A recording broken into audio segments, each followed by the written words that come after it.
Supreme court ने देश की न्यायपालिका में हलचल मचाने वाले कैश कांड पर बड़ी कार्रवाई की है। जस्टिस यशवंत वर्मा पर लगे भ्रष्टाचार के आरोप अब सिर्फ आरोप नहीं रह गए हैं। सुप्रीम कोर्ट की इन हाउस जांच समिति ने उन्हें दोषी माना है और अब उनसे इस्तीफा मांगा गया है। आपको बता दें कि 14 मार्च 2025 को दिल्ली स्थित उनके सरकारी आवास में आग लगने की सूचना मिली थी। जब दमकल कर्मी आग बुझाने पहुंचे तो उन्होंने देखा कि घरेलू अलमारियों और थैलों में बड़ी मात्रा में नकदी मौजूद है जो जल रही थी। उसी दौरान एक वीडियो सामने आया जिसमें नकदी के बंडल जलते हुए देखे गए। ये वीडियो सोशल मीडिया पर वायरल हो गया। हालांकि जस्टिस यशवंत वर्मा ने इस पूरे घटनाक्रम को एक साजिश बताया था और आरोपों को सिरे से खारिज किया था। इस मामले को गंभीरता से लेते हुए सुप्रीम कोर्ट के चीफ जस्टिस संजीव खन्ना ने 22 मार्च को एक 3 सदस्यीय इन हाउस जांच समिति गठित की।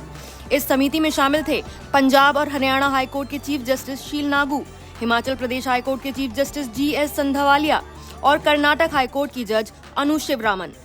समिति ने 25 मार्च से जांच शुरू की और अपनी रिपोर्ट 4 मई को CJI को सौंप दी। सूत्रों के अनुसार समिति ने पाया कि जस्टिस वर्मा के खिलाफ लगे आरोप गंभीर और प्रमाणित हैं।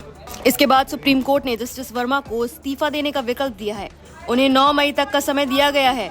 अगर वो इस्तीफा नहीं देते तो रिपोर्ट राष्ट्रपति को भेज दी जाएगी और उनके खिलाफ महाभियोग की सिफारिश की जाएगी।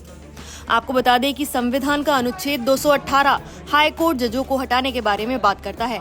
संविधान के अनुसार किसी भी जज को राष्ट्रपति द्वारा ही हटाया जा सकता है, लेकिन यह आदेश तभी दिया जा सकता है जब संसद के दोनों सदनों द्वारा ये प्रस्ताव पारित हो।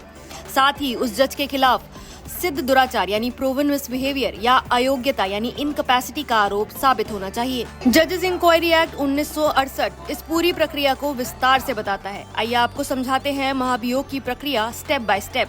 इस प्रक्रिया का प्रारंभ होता है लोकसभा में कम से कम 100 सांसदों द्वारा हस्ताक्षरित नोटिस स्पीकर को दिया जाने से। राज्यसभा में कम से कम 50 सांसदों द्वारा हस्ताक्षरित नोटिस चेयरमैन को दिया जाता है। स्पीकर या चेयरमैन उस नोटिस की वैधता की जांच कर सकते हैं, जरूरी सलाह ले सकते हैं और फिर तय करते हैं कि नोटिस को स्वीकार करें या खारिज करें। इसके बाद जांच समिति का गठन किया जाता है। अगर नोटिस स्वीकार कर लिया जाता है तो 3 सदस्यीय समिति बनाई जाती है, जिसमें एक सुप्रीम कोर्ट के जज, एक हाई कोर्ट के मुख्य न्यायाधीश और एक प्रतिष्ठित विधिवेत्ता यानी जूरिस्ट होते हैं। ये समिति आरोपों की जांच करती है और जज को अपना पक्ष लिखित रूप में रखने का मौका देती है। इसके बाद रिपोर्ट संसद में पेश की जाती है। जांच के बाद समिति अपनी रिपोर्ट संसद के संबंधित सदन में पेश करती है। अगर रिपोर्ट में दुराचार या अयोग्यता सिद्ध पाई जाती है तो महाभियोग का प्रस्ताव संसद में बहस के लिए आता है। किसी भी सदन में प्रस्ताव पास होने के लिए दोहरी शर्तें होती हैं। उस सदन की कुल सदस्य संख्या का साधारण बहुमत और सदन में उपस्थित व मतदान करने वाले सदस्यों के 2/3 बहुमत से पारित होना जरूरी है। एक बार यदि ये प्रस्ताव दोनों सदनों में पास हो जाता है तो फिर ये प्रस्ताव राष्ट्रपति के पास भेजा जाता है। राष्ट्रपति इस पर आदेश जारी करते हैं और जज को पद से हटा दिया जाता है। फिलहाल जस्टिस वर्मा को उनके मूल न्यायालय इलाहाबाद हाई कोर्ट में स्थानांतरित कर दिया गया है, लेकिन उन्हें किसी भी केस की सुनवाई करने की अनुमति नहीं है, यानी उनके न्यायिक कार्यों पर रोक लगी हुई है।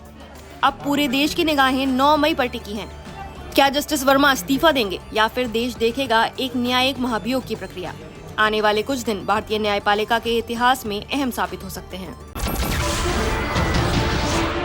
नमस्कार, मैं हूं मानक गुप्ता।